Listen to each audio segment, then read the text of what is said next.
성경에는 수많은 하나님의 사람에 관한 이야기가 나옵니다.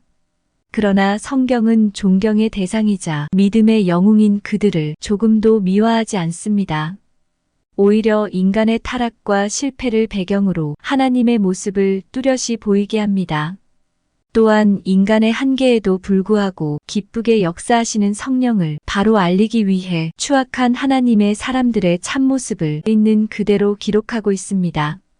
성경에 나오는 그런 인물들의 행적을 묵상할 때 우리는 거울에 비친 우리 자신을 봅니다. 죄로 얼룩진 과거와 우리의 완악함에도 불구하고 끝까지 버리지 않으시고 붙드시는 하나님의 사랑은 얼마나 크고 놀라운지요. 예수 그리스도의 복음의 능력은 죄와 실패의 수렁에서 허우적거리는 인생을 건져내어 고귀한 하나님의 자녀와 백성으로 세웁니다. 바로 그 순간 우리도 다윗처럼 고백하게 됩니다. 하나님, 내 속에 깨끗한 마음을 새로 지어주시고 내 안에 정직한 새 영을 넣어주십시오. 주님 앞에서 나를 멀리하지 마시고 주의 거룩한 영을 나에게서 거두어가지 말아주십시오.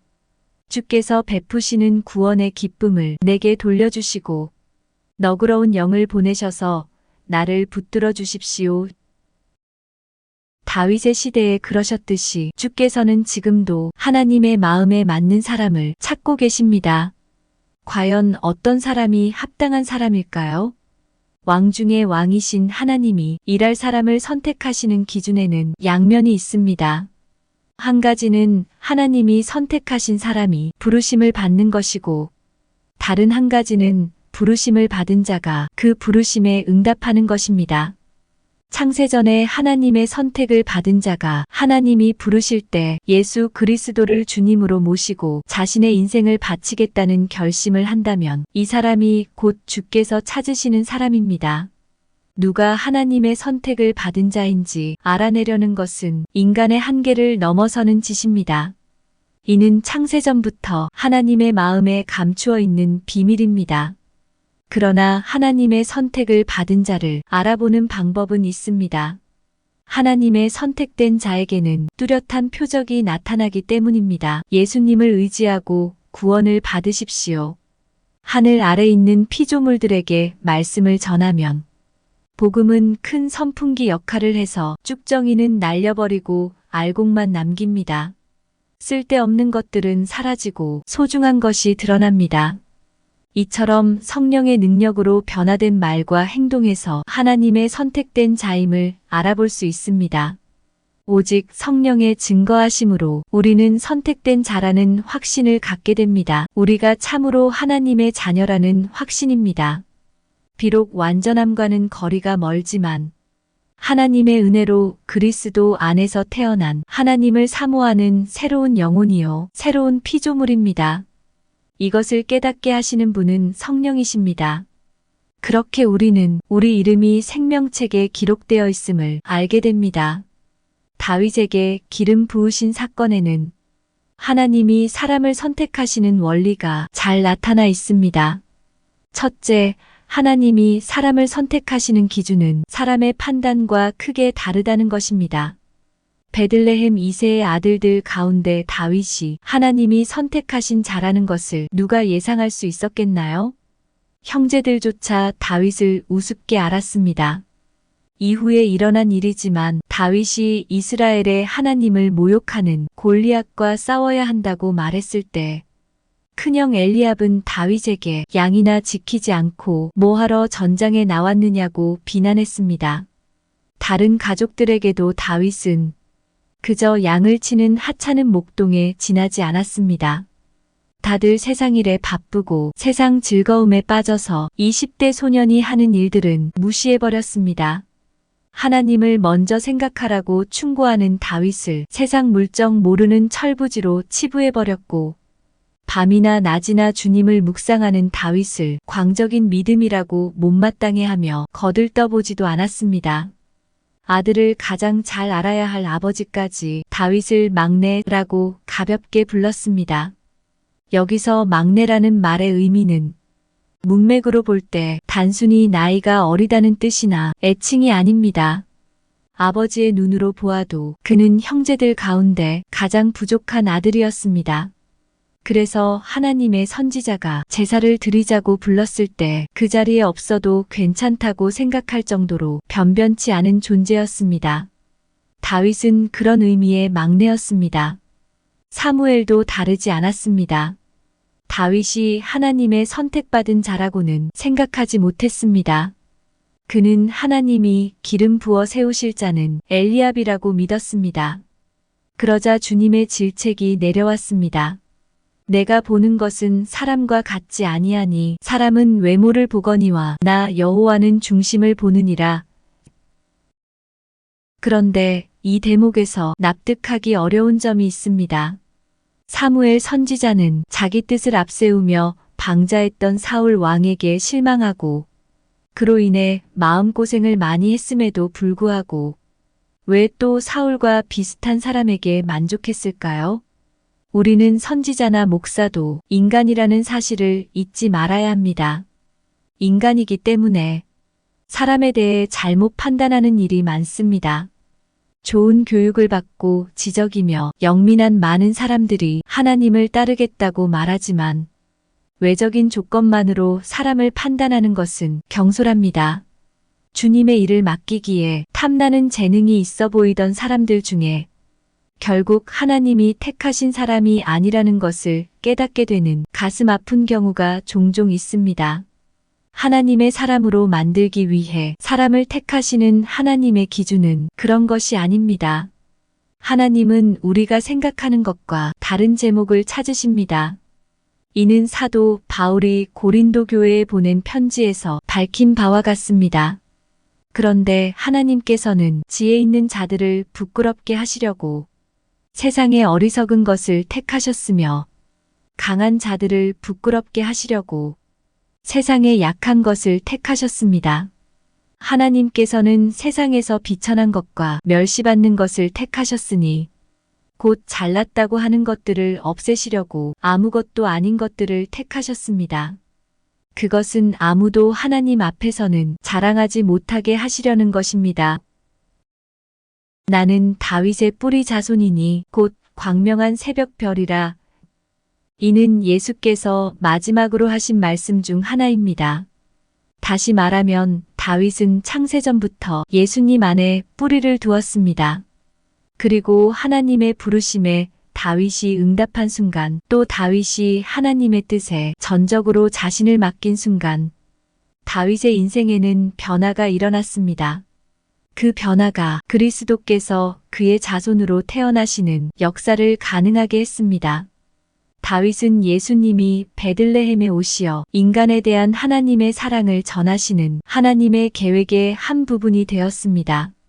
다윗에게 일어났던 일들은 우리에게도 해당됩니다. 우리 인생도 창세전부터 예수님에게 뿌리를 두었습니다. 그러나 이는 하나님의 측면에서 본 시각입니다. 인간적 측면에서는 우리가 하나님의 항복하라는 부르심에 응답할 때 지적 능력이나 재능이나 훈련과 관계없이 하나님의 계획 안에 있게 됩니다. 그런 인생에서 사람들이 주 예수의 모습을 보게 되기 때문입니다. 그러므로 사람을 선택하시는 하나님의 기준은 인간의 기준과는 근본적으로 다릅니다. 둘째, 하나님의 선택은 다윗의 예에서 보듯이 인간이 마음 중심으로 하는 응답을 조건으로 합니다. 그렇다면 하나님이 다윗의 마음에 처음 말씀하신 때는 언제였을까요?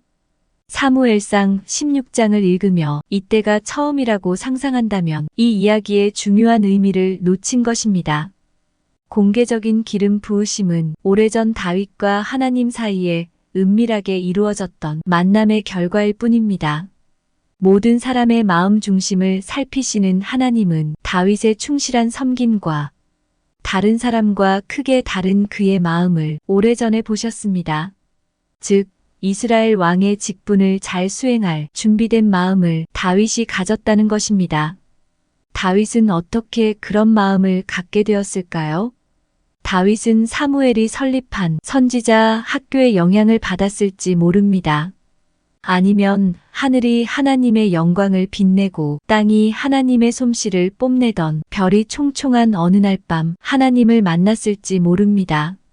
또한 언덕에서 양을 치다가 하나님의 마음을 알아보았을 수도 있습니다. 언제였는지 확실치는 않지만 사무엘이 베들레헴에 가서 그에게 기름 붓기 오래전에 하나님이 다윗을 알아보신 때가 있었습니다. 또 하나님의 부르심에 다윗의 중심이 기쁘게 응답한 때가 있었습니다. 비록 어렸지만 마음을 새롭게 하여 시편 23편 같은 놀랍도록 아름다운 시를 쓰게 만든 응답이었습니다. 이 노래에는 하나님의 부르심에 응답한 다윗의 마음이 구체적으로 어떤 상태에 있었는지 잘 표현되어 있습니다.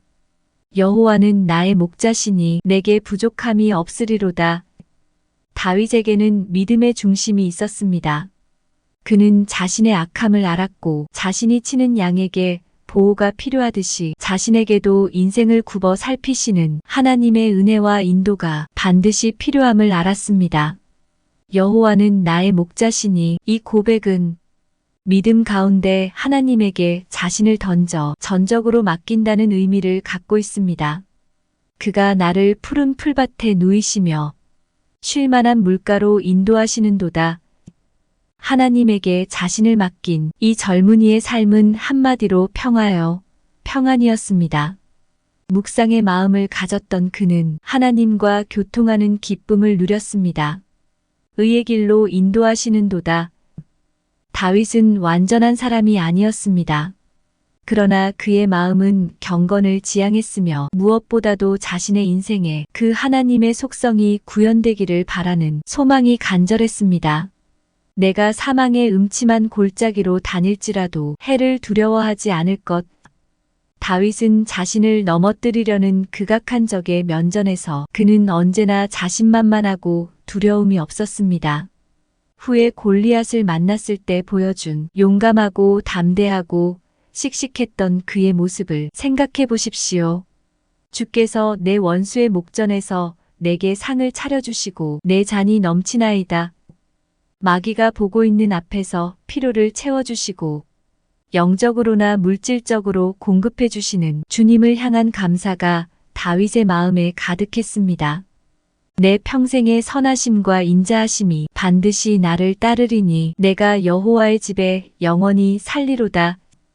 다윗은 언젠가 또는 기회가 되면 가까이 가고 싶어하는 소극적인 자세로 하나님을 그리워하는 사람이 아니었습니다. 시편 57편 7절에서 하나님, 내 마음은 흔들림이 없습니다. 진실로 내 마음은 확고합니다. 이것이 다윗의 마음이었습니다. 믿고 묵상하고 경건과 의를 바라보고 용감하고 담대하며 감사가 가득한 흔들리지 않는 그의 마음이 하나님을 향해 확정되어 있었습니다. 다윗의 이러한 성품은 타고난 것이 아닙니다. 다윗 자신이 이렇게 고백했습니다. 실로 나는 태어날 때부터 이미 죄인이었고 어머니의 태속에 있을 때부터 죄인이었습니다. 하나님이 어느 날 이 젊은이를 만나 새 마음을 주셨던 것입니다. 그러므로 하나님의 일을 하는 능력이 되며 성령의 기름 부으심을 받는 자격이 되는 선한 마음은 바로 하나님에게서 오는 것입니다. 우리도 마찬가지입니다. 우리에게 천국에 들어갈 자격이 생긴다면 그것은 오로지 하나님의 은혜일 뿐입니다. 하나님의 사람으로 선택받는 것은 하나님의 사랑에 응답하는 마음에 달려 있습니다. 구원을 확신하는 사람들도 자만하지 말고 겸손히 성경 말씀으로 자신을 살펴보아야 합니다. 하나님의 말씀이나 약속을 의심하라는 말이 아니라 성찰이 필요하다는 말입니다. 내가 하나님의 소유라는 나의 확신은 충분한 근거가 있는가? 나의 삶에서 그 증거가 나타나고 있는가? 하나님의 사랑과 은혜에 대해 나는 어떻게 응답하고 있는가?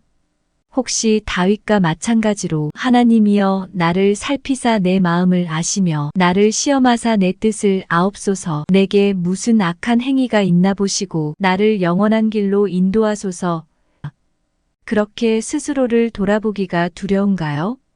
자신의 마음을 검사해보지 않고 맹목적인 구원의 확신으로 산다면 부질없는 망상에 그칠 위험이 있습니다.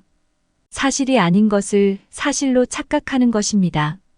전능하신 하나님과 그분의 약속, 그분의 말씀을 믿는다는 것은 특권입니다.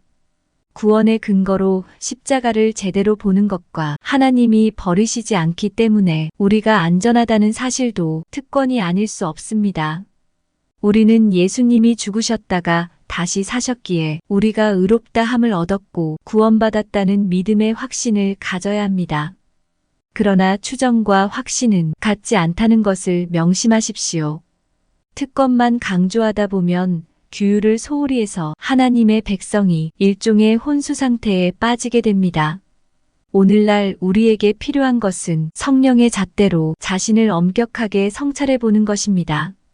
비록 아프겠지만 그렇게 함으로써 하나님의 은혜가 삶에 나타나지 않음에도 자신이 그리스도인이라고 잘못 생각하는 위험에서 깨어날 수 있습니다. 하나님이 사람을 선택하실 때 보시는 것은 마음의 응답이지 머리로만 하는 반응이 아닙니다. 그렇다고 우리 마음이 완전해야 하고 다른 길로 간 일이 없어야 한다는 것은 아닙니다.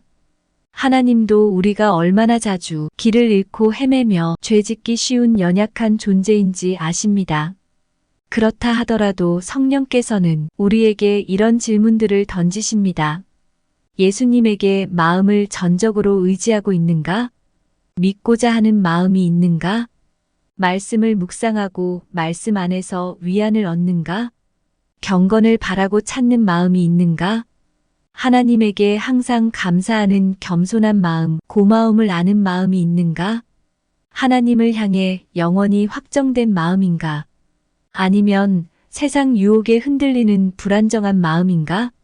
성령께서 우리 발밑에 있는 구원의 확신에 대한 거짓 근거를 제거해 주시도록 기도하십시오. 단순히 우리 마음이 믿는 바가 아니라 예수 그리스도의 은혜와 품성에 기초한 마음의 확신을 갖게 될 때까지 성령께서 내버려 두시지 않도록 기도하십시오. 자비, 사랑, 온유, 겸손 같은 우리 안에 사시는 하나님의 증거가 밖으로 나타나지 않는 삶을 사는 사람은 자신을 그리스도인이라고 말할 근거가 없습니다. 하나님의 선택은 어떤 인간적인 이유와 다르며 사람의 마음의 응답에 기초합니다.